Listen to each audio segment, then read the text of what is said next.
I don't know what I'm doing. I don't know what I'm doing. Hi, I don't know what I'm doing.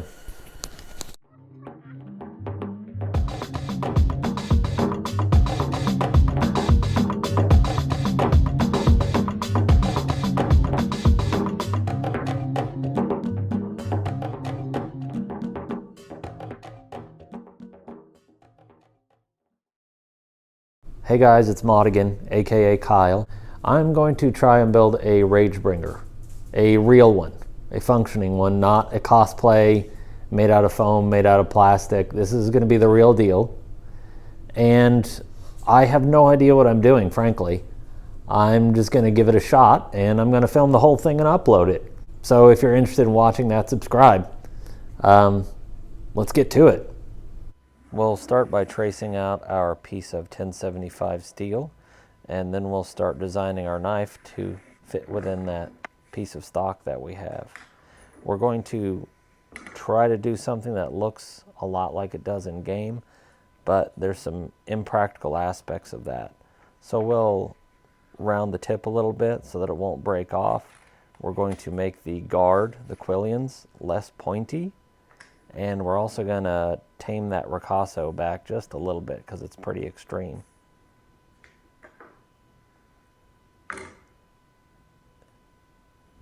After that's been decided, we will start designing the interior of the blade, the tang, which is a continuation of the blade that goes inside the handle.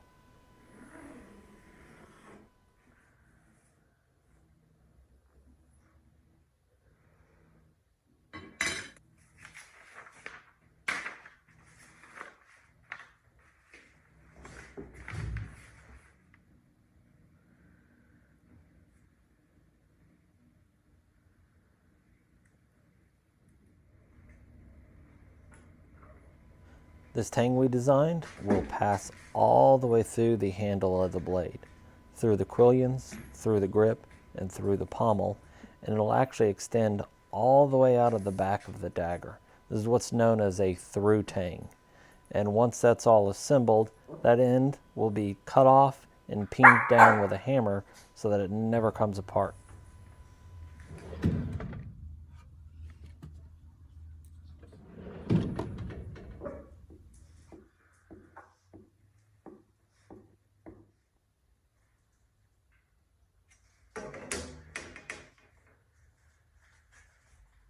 We're going to try a slightly atypical tang design that has 3 shoulders, 3 steps.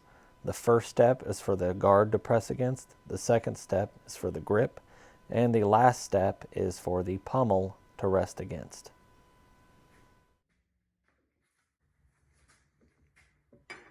Next, we're going to clamp this into the vise, and then we'll use an angle grinder with a high-speed cutoff wheel. And we're going to be removing the bulk of this metal to save us time when we're working on the grinder.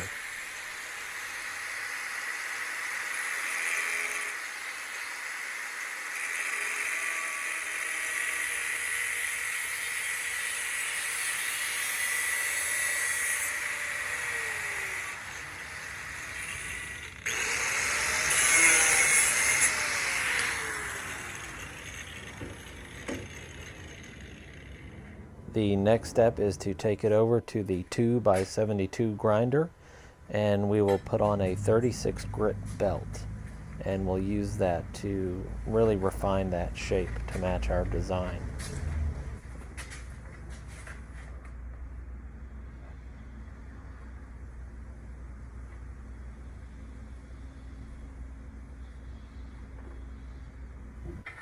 Every time we start grinding, we always check the table with a square, and that will make sure that our knife edges are nice and perpendicular.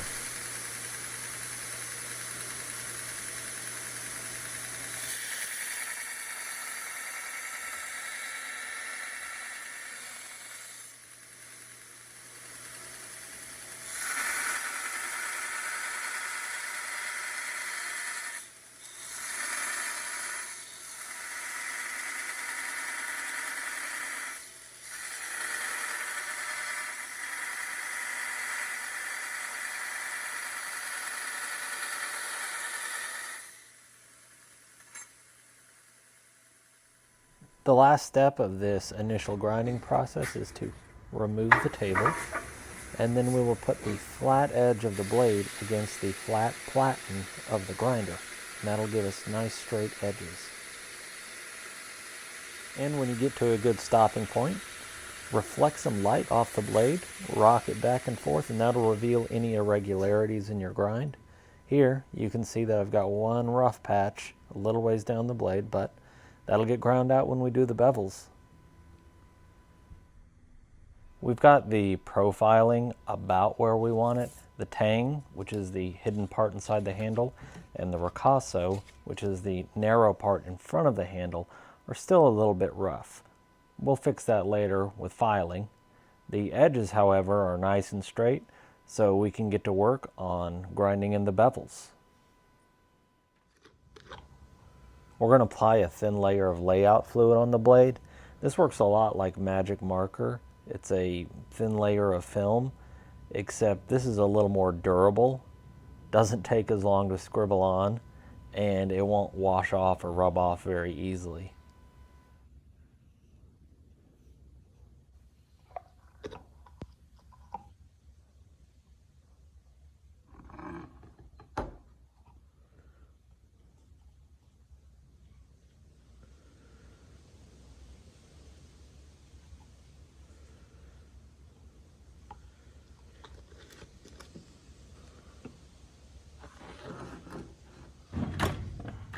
This is a Carbide Scribe.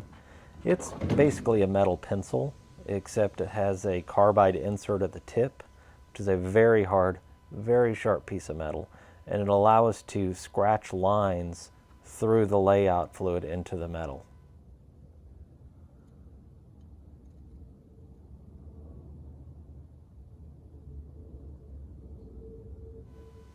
We've already scribed some lines in the ricasso and at the tip to help us refine those later, but here I'm putting a straight edge from the tip to the center of the tang and scribing a nice obvious center line that I can grind to.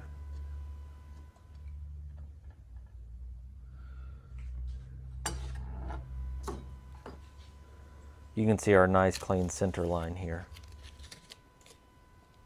The next step, we're going to attach the blade to a grinding jig. In this case, we're just going to use a 90-degree jig, which will hold the blade perfectly vertical while we grind. If we used bolts or clamps to hold this down to the grinding jig, those would get in the way of us grinding. So instead, we're going to use a trick where you put painter's tape on your mounting surface and on the item you want to mount.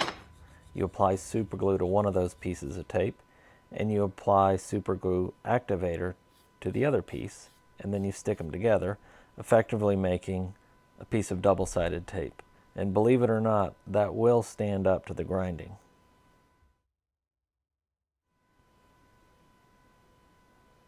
A dagger typically has a diamond cross section, so if you cut the blade in half, the face of it would look like a diamond. In our case, we're going to do a hollow grind, which means those flat diamond sides will actually curve in, concave. To do that, we'll use a 4-inch contact wheel. We want the closest point of the wheel to line up with the thinnest part of the blade. So we just line up the edge with the center of the wheel, and that'll ensure that happens. This is a more delicate operation, so I've swapped to a 220 belt, and we're just going to sneak up on those bevels.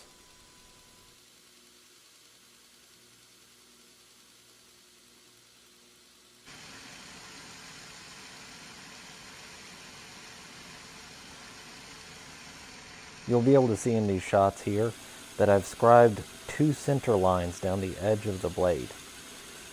When we grind this side, I will work into that first line, and when we flip the blade around, we'll grind into that second line. That'll make sure that our bevels are identical on both sides. We have to be a little bit careful here when we get to the tip of the blade, because there's going to be less metal in contact with the grinder. So we have to adjust our pressure a little bit so that we don't overgrind the tip.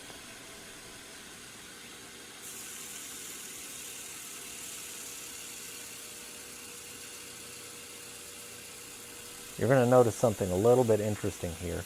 We're not grinding to the center line on the face of the knife. So when we see the face, it'll look like we've overshot the center. But if you can imagine taking a square, cutting it diagonally, and then cutting the same diagonal the other direction, you'll be left with a pyramid with the point exactly in the middle. That's what we're going to do. So we will flip the blade over, grind the other side, and you'll see that that line where those two bevels meet will slowly start moving towards the center of it. And we'll line that new ground center line up with the line that we scribed earlier to make sure that it's a continuous straight line.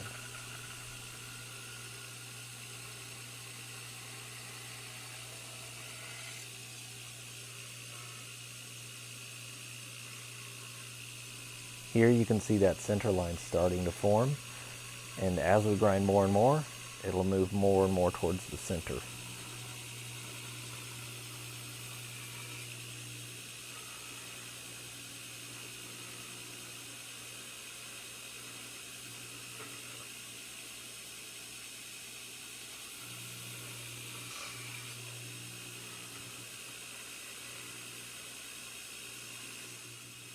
Here you can see the beauty of using the super glue method.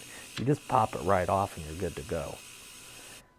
And we've got the center line ground now. You can see how perfectly that goes down the center, but it doesn't quite line up with that center line we scribed. That's because that center line we scribed is wrong. But ultimately, nobody's going to be sitting there measuring this thing with a ruler. So if it looks good to your eye, then it's good. The next big operation that we're going to do is going to be to harden the blade.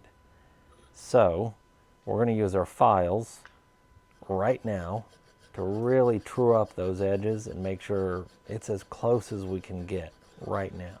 Because once we harden it, doing this filing and grinding is going to take much, much longer. It's possible, it's just very slow.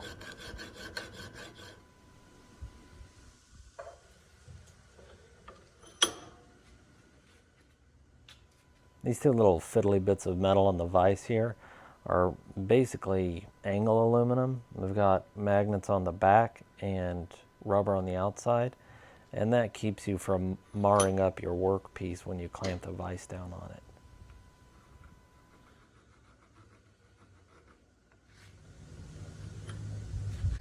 Well, that worked out a lot better than I had anticipated. So if you enjoyed it, click the subscribe button. Come back next week. I'm going to get to work on hardening and tempering the blade and doing the final grind. Thanks.